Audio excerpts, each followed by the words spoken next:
नमस्कार साथियों। तो कैसे हैं आप लोग? उम्मीद है आप लोग अच्छे होंगे, मस्त होंगे, स्वस्थ होंगे। तो आज जो है हम आपके लिए पॉलिटिकल साइंस का चैप्टर 1 दो ध्रुवीयता का अंत का आज जो है हम आपके लिए सब्जेक्टिव क्वेश्चन कराने वाले हैं। इससे पहले जो है हम आपको इसके ऑब्जेक्टिव क्वेश्चन करा चुके हैं। तो आइए बिना देरी के वीडियो को स्टार्ट करते हैं। तो हमारा सबसे पहला प्रश्न है, दो ध्रुवीय व्यवस्था से आप क्या समझते हैं? इसकी कोई एक परिभाषा बताइए। तो दो ध्रुवीय व्यवस्था का अर्थ है विश्व का दो गुटों में बटा होना। यानी कि जब शीत युद्ध चल रहा था तो विश्व जो है पूरा विश्व जो है दो ध्रुवों में बट गया था, जिसमें एक गुट का समर्थन अमेरिका कर रहा था और एक गुट का समर्थन जो है सोवियत संघ रूस कर रहा था। यानी कि जो पूंजीवादी देश थे वो अमेरिका की तरफ थे और जो साम्यवादी देश थे वो रूस की तरफ थे। आगे आता है, द्वितीय विश्व युद्ध के पश्चात विश्व पूंजीवादी तथा समाजवादी दो गुटों में बट गया। पूंजीवादी गुट का नेता अमेरिका एवं साम्यवादी गुट का नेता सोवियत संघ था। तो ये जो मैंने अभी आपको बताया है कि पूंजीवादी गुट का जो है, यानी कि पूंजीवादी गुट का नेता कौन था? अमेरिका था। और साम्यवादी गुट का नेता जो है कौन था? सोवियत संघ रूस। इसी में आता है, नॉर्थ एज और ग्रीव के अनुसार द्वितीय विश्व युद्ध के पश्चात अंतरराष्ट्रीय व्यवस्था में जो प्रमुख परिवर्तन आया वह था अमेरिका और रूस का महाशक्तियों के रूप में उदय होना और साथ ही यूरोप का विश्व कूटनीति के केंद्र में के रूप में पतन होना। तो ये जो है दो ध्रुवीय विश्व की क्या है? परिभाषा है। अब हमारा नेक्स्ट प्रश्न आता है, द्विध्रुवीय विश्व के पतन से आप क्या समझते हैं? यानी कि दो ध्रुवीय विश्व का पतन कैसे हुआ? तो शीत युद्ध के दौरान लगभग संपूर्ण विश्व दो गुटों में बटा हुआ था। एक गुट अमेरिका का तथा दूसरा गुट सोवियत संघ का था। इसलिए विश्व को द्विध्रुवीय कहा जाता था। परंतु 1991 में सोवियत संघ का विघटन हो जाने से विश्व का एक ध्रुव समाप्त हो गया। इसी को द्विध्रुवीय विश्व का पतन कहा गया। यानी कि जब द्विध्रुवीय यानी कि जब द्विध्रुवीय विश्व में जो सोवियत संघ का विघटन हुआ तो अमेरिका ही एकमात्र ऐसी शक्ति बचा था जिसकी टक्कर कोई भी पूरे विश्व का देश नहीं कर सकता था। इसीलिए इसको जो है द्विध्रुवीय विश्व के पतन का कारण बना। अब हमारा नेक्स्ट प्रश्न आता है, शॉक थेरेपी के क्या परिणाम हुए? संक्षेप में समझाइए। तो शॉक थेरेपी सबसे पहले क्या होती है ये समझिए कि शॉक थेरेपी का अर्थ होता है चोट पहुंचाकर उपचार करना या आघात पहुंचाकर उपचार करना। यानी कि कम्युनिस्ट पार्टी के शासन के खत्म होने के बाद रूस में कुछ ऐसा ही हुआ।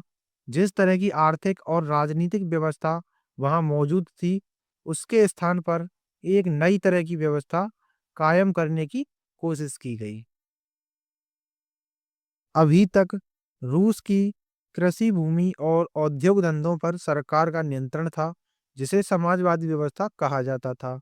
परंतु अब इन्हें निजी नियंत्रण में लाया जा रहा था, जिसे पूंजीवादी व्यवस्था समझा जाता है। इसी प्रकार अभी तक रूस में कम्युनिस्ट पार्टी की तानाशाही विद्यमान थी। यानी कि शॉक थेरेपी का अर्थ होता है कि चोट पहुंचाकर उपचार करना। यानी कि अमेरिका ने जो है वहां पर पूंजीवाद को लागने के लिए काफी बंदोबस्त किए और वहां की समाजवादी व्यवस्था को जो खत्म करने के लिए उन्होंने जो है कई प्रकार के गुट चलाए। पर अब वहां लोकतंत्र संस्थाएं कायम करनी थी। इस प्रकार एक तरह से रूसी समाज और इसकी अर्थव्यवस्था की काया पलट की जानी थी, जो भारी उथल पुथल का कारण बनी। इसीलिए इसे शॉक थेरेपी कहा जाता है। अब हमारा नेक्स्ट प्रश्न आता है, ये आपके लिए वेरी वेरी इंपॉर्टेंट क्वेश्चन है। दूसरी दुनिया के नाम से किसे जाना जाता है? तो दूसरी दुनिया के देशों में उन देशों को शामिल किया गया जाता है जो शीत युद्ध के दौरान सोवियत संघ के नेतृत्व वाले खेमे में शामिल थे।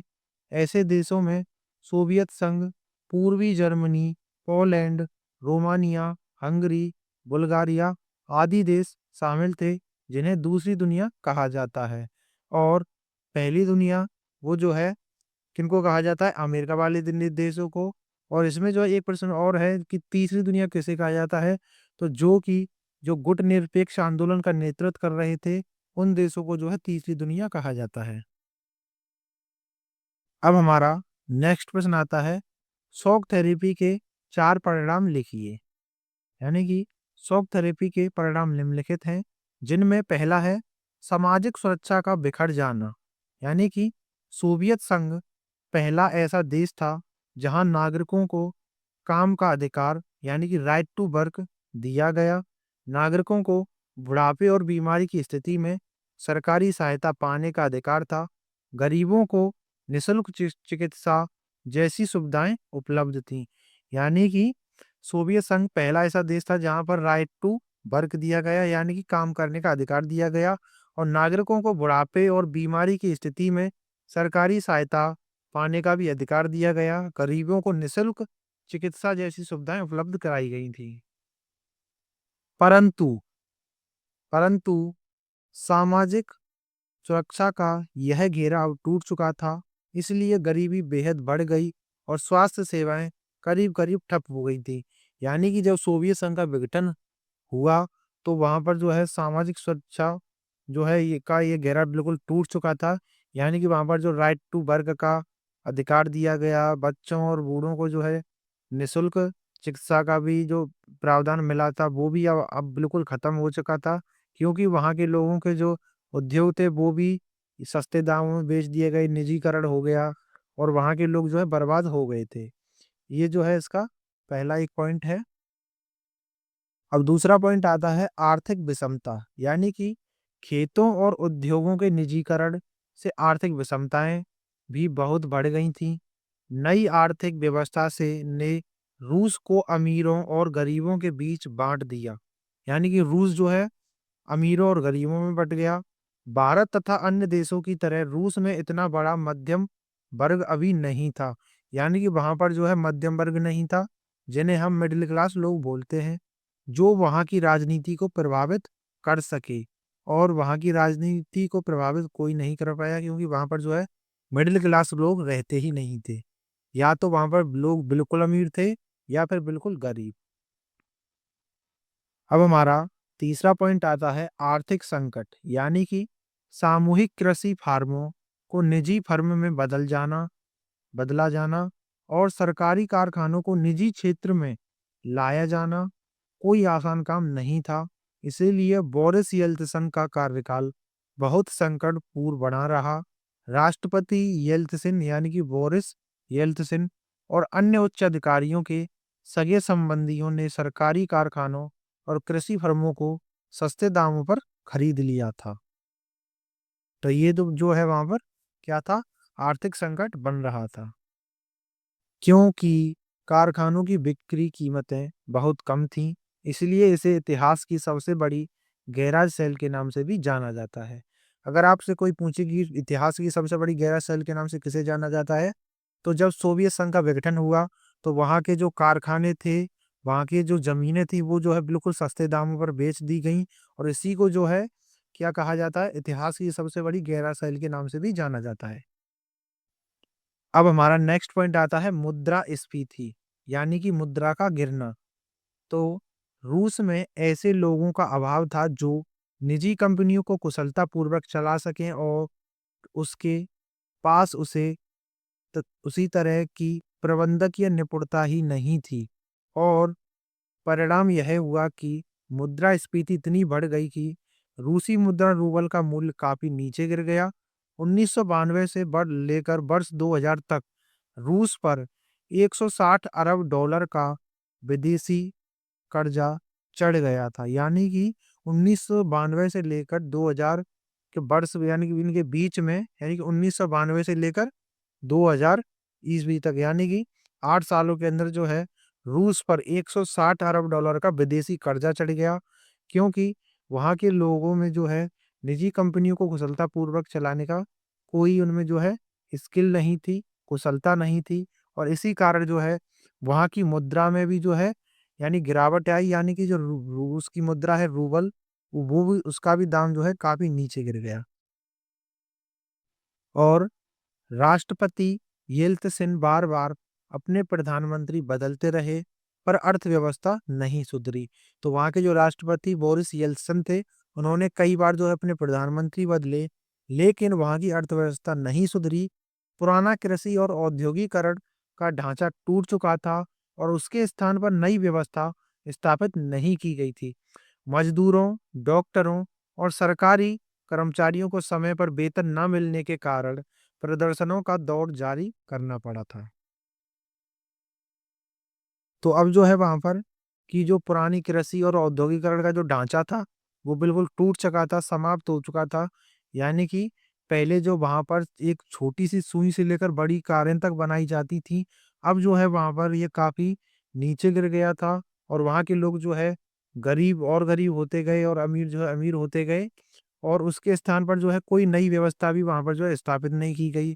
और जब वहाँ के जो मज़दूर थे, डॉक्टर थे, सरकारी कर्मचारी जैसे कि वकील, टीचर आदि कर्मचारियों को भी जो है समय पर वेतन ना मिलने के कारण प्रदर्शनों का दौर भी जारी करना पड़ा, यानी कि वहाँ पर जो है आंदोलन भी होने लगे। और सोवियत संघ रूस जो है 15 देशों से मिलकर बना था, जो कि 1917 में जो उसका जो वो बना, वो भी जो है 1991 में जो है 15 देशों में ही फिर से दोबारा से टूट गया। इसके 3 सबसे बड़े देश थे, जिनमें रूस और एक था आपका यूक्रेन और तीसरा था बेलारूस। तो इन्होंने जो है सोवियत संघ के विघटन की जो है घोषणा कर दी थी। 25 दिसंबर 1991 को जो है सोवियत संघ का जो है विघटन हो गया।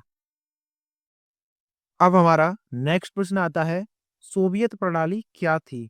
सोवियत संघ के विघटन के क्या कारण थे? यानी कि पहले बताना है कि सोवियत प्रणाली क्या थी और सोवियत संघ के विघटन के क्या कारण थे। तो सबसे पहले आता है सोवियत प्रणाली। यानी कि सोवियत प्रणाली सोवियत संघ की राजनीतिक और प्रशासनिक व्यवस्था थी। यह समाजवादी और साम्यवादी विचारधाराओं पर आधारित थी। सोवियत प्रणाली का मकसद समतामूलक समाज का बनाना था। इस प्रणाली में पूंजीवादी और निजी संपत्ति का खात्मा किया जाना था। यानी कि वहाँ की जो सरकार थी वो समाजवादी व्यवस्था और विचारधाराओं को चलाना चाहती थी। यानी कि वहाँ के जो कारखाने थे, कंपनियाँ थी और उन पर जो है सरकार का पूरा होना होना था और इसमें जो है निजी कंपनी बिल्कुल भी नहीं होनी थी। यानी कि निजी हाथों में जो खुद की एक कंपनी होती है, वो जो है उसका भी खात्मा किया गया। यानी कि पूंजीवादी अर्थव्यवस्था को उसमें जो है नहीं चलने दिया गया। तो ये तो है सोवियत प्रणाली। और इसी सोवियत प्रणाली में आता है सोवियत संघ में एकमात्र राजनीतिक पार्टी कम्युनिस्ट पार्टी थी। तो सोवियत संघ में एकमात्र यानी कि एक ही पार्टी थी जिसे हम कम्युनिस्ट पार्टी के नाम से जानते हैं, जिसने लगभग रूस पर 70 सालों तक जो है शासन किया था और इसकी अर्थव्यवस्था पूरी तरह से केंद्रीकृत और नियोजित थी। केंद्रीकृत या नियोजित अर्थव्यवस्था जो है हम समाजवादी अर्थव्यवस्था को ही कहते हैं। तो ये जो है आपको अच्छे से ध्यान में रखना है और ये जो है आपके अर्थशास्त्र में भी पूछी जाती हैं कि समाजवादी अर्थव्यवस्था क्या है, पूंजीवादी क्या है और मिश्रित अर्थव्यवस्था क्या है। तो वो जो है हम आपको इकोनॉमिक्स में कराने वाले हैं, क्योंकि आपकी इकोनॉमिक्स जो है हम आपको 1 जनवरी से कराएँगे, जो कि स्टार्टिंग 1 जनवरी या फिर हम आपकी जो है 20 दिसंबर से जो है वो कराने वाले हैं। आगे आता है, और सोवियत संघ में के पास जमीन और उत्पादक संपत्ति का स्वामित्व और नियंत्रण था। यहाँ सभी नागरिकों के लिए न्यूनतम जीवन स्तर सुनिश्चित किया गया था। सरकार ने स्वास्थ्य, शिक्षा, बच्चे की देखभाल और अन्य कल्याणकारी योजनाओं पर भी जोर दिया था। तो वहाँ की सरकार जो है बच्चों को फ्री शिक्षा और स्वास्थ्य की जो योजना थी उनको भी चलाया। अब हमारे आते हैं सोवियत संघ के विघटन के निम्नलिखित कारण हैं, जिनमें पहला है आर्थिक कमजोरी। यानी कि सोवियत संघ की अर्थव्यवस्था कमजोर हो गई थी। उपभोक्ता वस्तुओं की कमी से नागरिकों में असंतोष बढ़ गया था।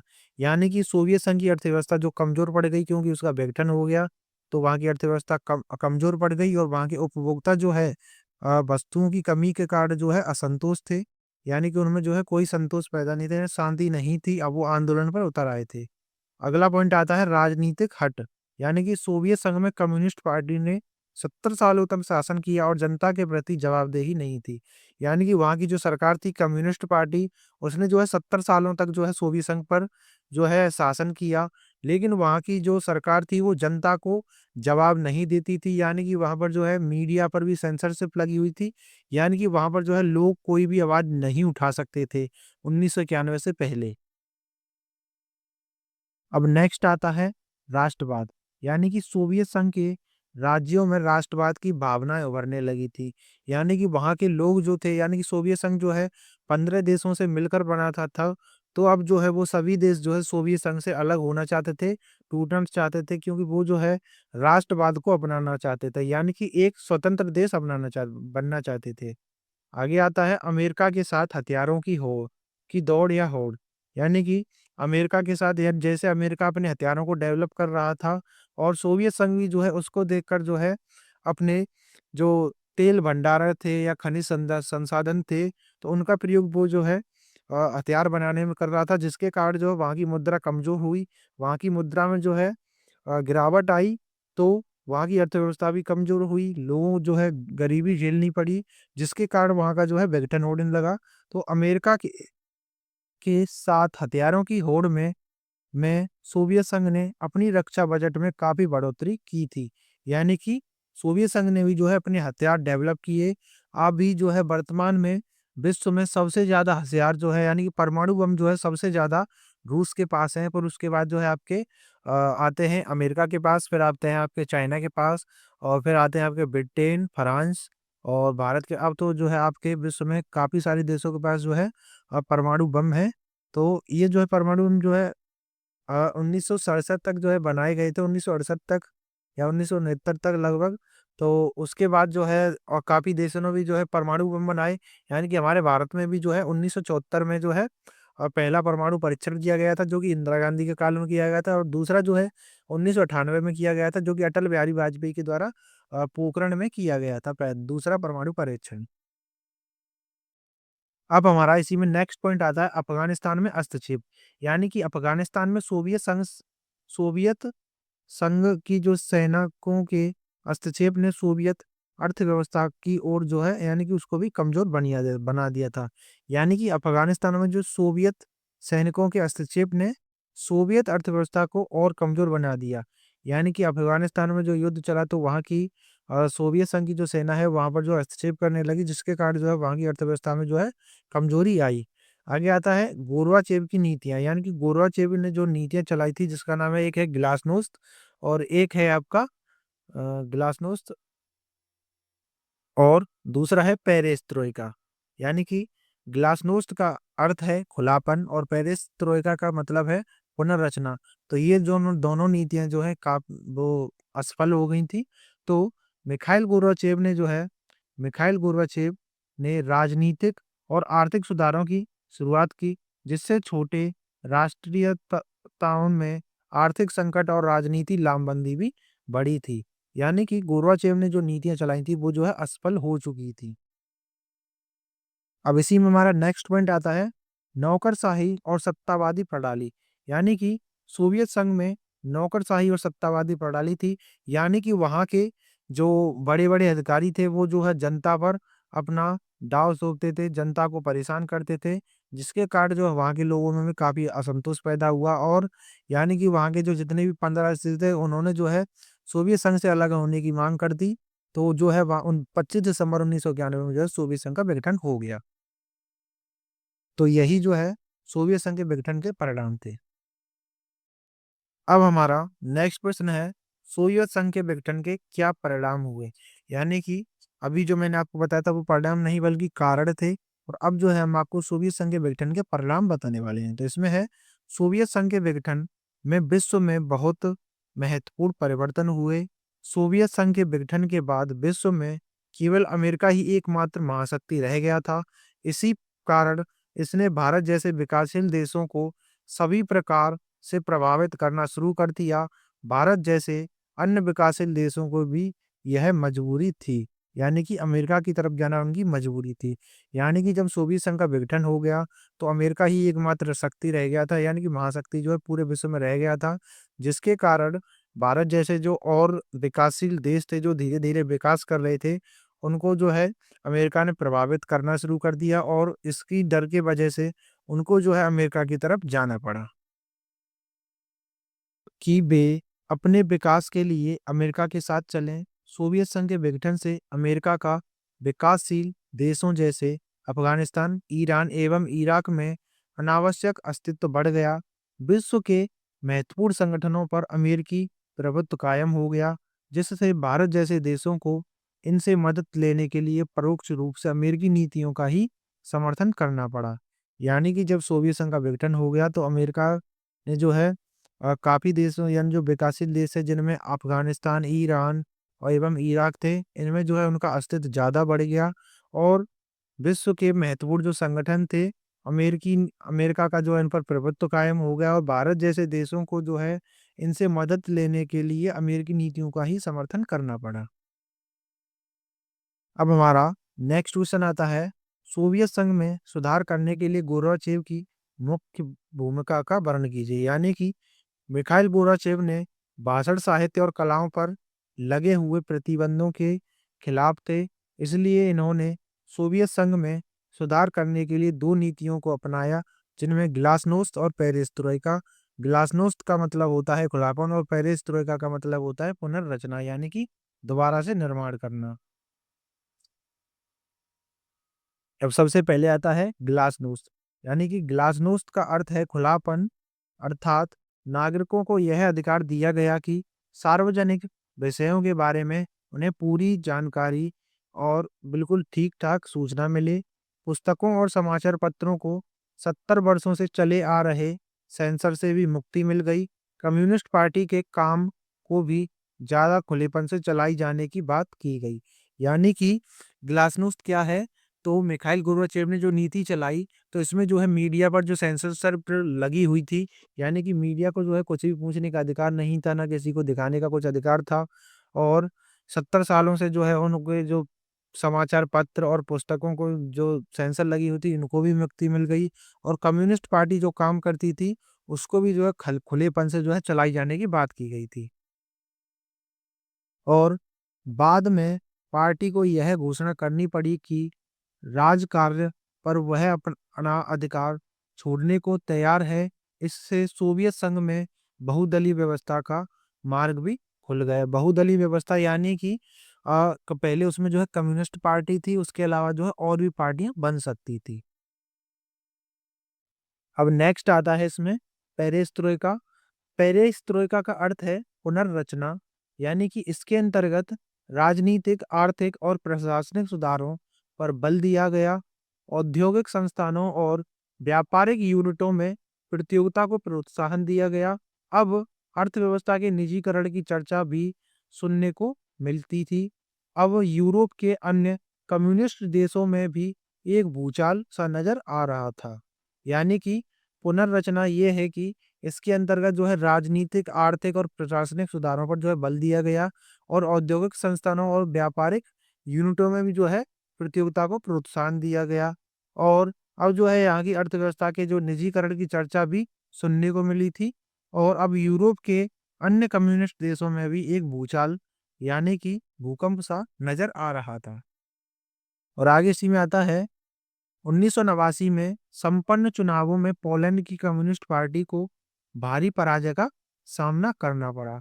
इसी वर्ष हंगरी में भी कम्युनिस्ट पार्टी का तख्तापलट हो गया और 1990 में रोमानिया लोकतंत्र की ओर आगे बढ़ा और 1989 से 1990 की क्रांतियां यूरोपीय देशों में कम्युनिस्ट शासन का अंत देख चुकी थी। यानी कि जब ये हुआ तो यानी कि पेरेस्ट्रोइका को जो है उन्होंने अपनाया था। उसके बाद जो है 1989 में जो है संपन्न विश्व में यानी कि संपन्न चुनावों में जो है पोलैंड को भी कम्युनिस्ट पार्टी की जो है यानी कि हार हुई और हंगरी में भी जो है कम्युनिस्ट पार्टी का तख्तापलट हो गया और 1990 में जो है रोमानिया भी जो है एक लोकतांत्रिक देश की ओर यानी कि बढ़ने लगा और 1989 से 1990 की क्रांतियां यूरोपीय देशों में कम्युनिस्ट शासन का अंत यानी कि अंत होने लगा था। अब हमारा नेक्स्ट प्रश्न आता है, सोवियत प्रणाली क्या थी? सोवियत संघ का विघटन किन परिस्थितियों में हुआ? व्याख्या कीजिए। तो सोवियत प्रणाली जो है मैं आपको पहले ही बता चुका हूँ, लेकिन इसमें भी जो है अभी भी आपको बताना है। लेकिन ये जो है आपका 10 नंबर का क्वेश्चन है, सॉरी 8 नंबर का क्वेश्चन है जो कि आपको लॉन्ग में पूछा चाहता है। यानी कि ये जो है आपको 250 से 300 शब्दों में लिखना पड़ता है। तो आइए और हमने जो है इसमें आपके लिए काफ़ी ज़्यादा बड़ा क्वेश्चन किया है। यानी कि इसमें जो है आपके पूरे 250 से 300 अक्षर बिल्कुल दिए गए हैं। तो रूस में 1917 की समाजवादी क्रांति के बाद समाजवादी सोवियत गणराज्य का गठन हुआ, जिसका उद्देश्य एक समतावादी समाज की स्थापना करना था। इस समाज में पूंजीवादी और निजी संपत्ति को समाप्त करना, समानता के आधार पर एक नए राज्य यानी समाज का निर्माण करना था। इसी प्रणाली को जो है सोवियत प्रणाली कहा जाता है।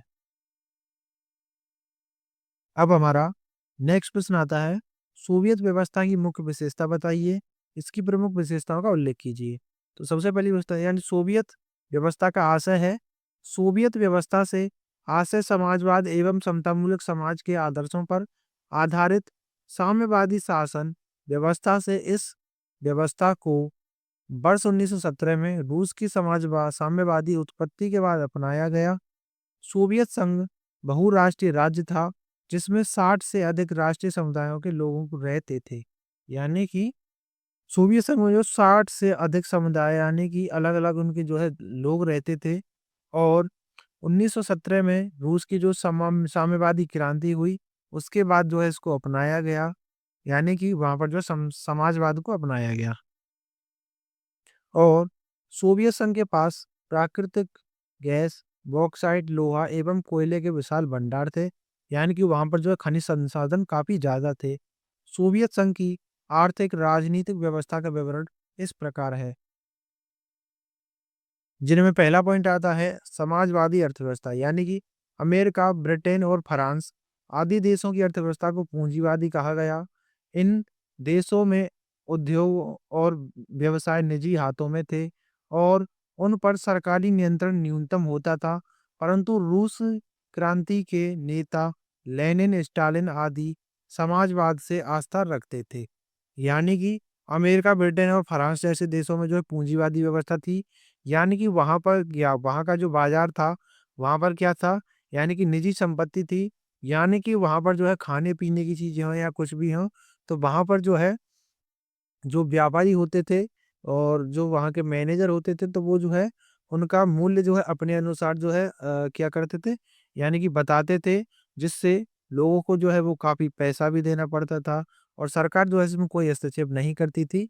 यानी कि सरकार का जिसमें जो है नामात्र का हस्तक्षेप होता है।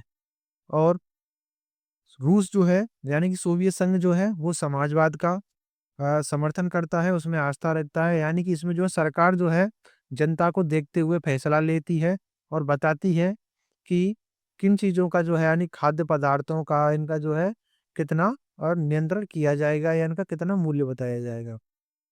इसलिए सोवियत संघ में उत्पादन और वितरण के साधनों जैसे कि कारखानों, खनिज पदार्थ, भूमि, बैंक और परिवहन के साधनों पर राज्य का नियंत्रण कायम किया गया था। यानी कि खनिज पदार्थ, भूमि, बैंकों और परिवहन के साधनों और कारखानों पर जो है सोवियत संघ में जो है राज्य यानी कि उनकी सरकार का नियंत्रण किया गया था। अब इसी में हमारा अगला पॉइंट आता है नियोजित अर्थव्यवस्था। यानी कि उद्योग का तेजी से विकास करने के लिए 1928 में रूस में पहली पंचवर्षीय योजना शुरू की गई। नियोजित अर्थव्यवस्था में सरकार यह तय करती है कि किन वस्तुओं का उत्पादन हो, कैसे हो और कितना हो। बाद में और भी कई योजनाएं बनी। साधारण वस्तुओं से लेकर बड़ी-बड़ी चीजों के उत्पादन का निर्णय सरकार करती थी, लेकिन अमेरिका जैसे देशों में निजी अर्थव्यवस्था की स्वतंत्रता है। वहाँ आर्थिक क्रियाएं राज्य द्वारा द्वारा निर्देशित नहीं होती हैं। यानी कि रूस में जो है सबसे पहले पंचवर्षीय योजना लागू की गई, जो कि 1928 में की गई थी। और वहाँ पर जो है नियोजित अर्थव्यवस्था में सरकार ही तय करती थी और वस्तुओं का उत्पादन कितना हो, कैसे हो और किसके लिए हो। और यही योजनाएं जो है सारी सरकार बनाती थी। और वहाँ पर जो है छोटी से लेकर सभी बड़ी वस्तुओं का उत्पादन किया जाता था। अब नेक्स्ट पॉइंट आता है जीवन स्तर।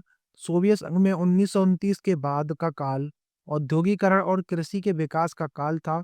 धीरे धीरे लोगों का जीवन स्तर ऊंचा उठता गया। राज्य की ओर से उनके लिए आवास, शिक्षा, स्वास्थ्य एवं पेंशन आदि की व्यवस्था की गई।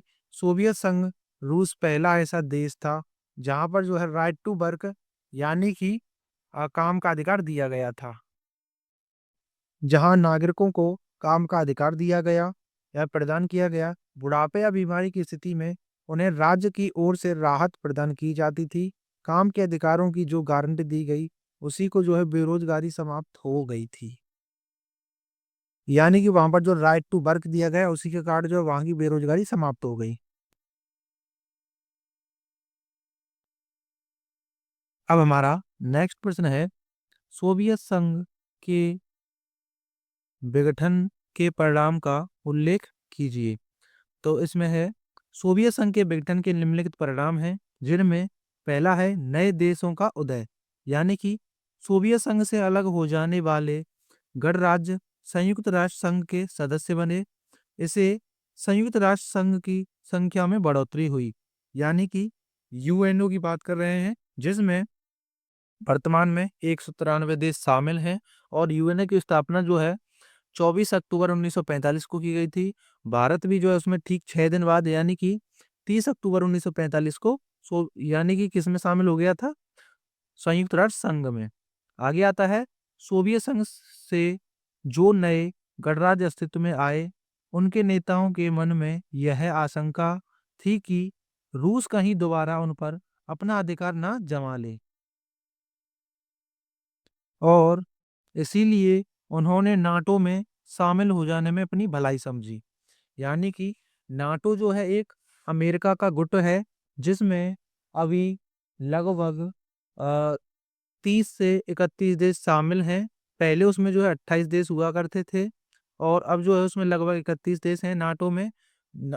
और उस समय जो है नाटो यानी कि जो है अमेरिका का संगठन था, और सीटो भी जो है अमेरिका का संगठन था, और सेंटो भी जो है अमेरिका का संगठन था, और रूस का संगठन था बारसा।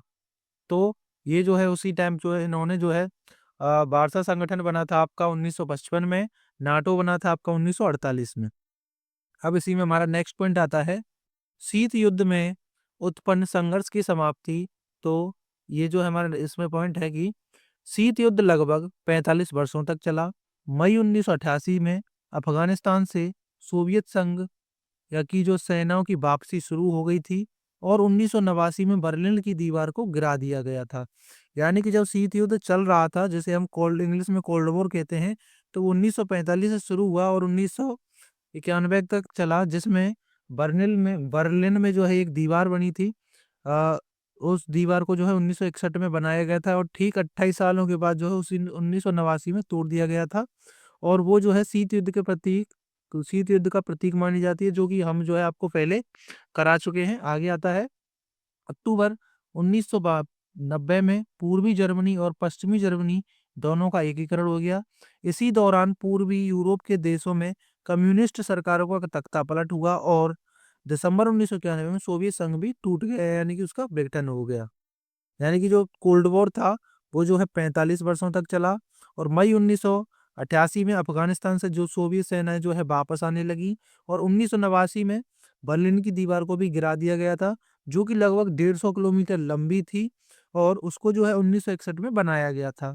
और अक्टूबर 1990 में जो है पूर्वी जर्मनी और पश्चिमी जर्मनी दोनों का एकीकरण भी हो गया।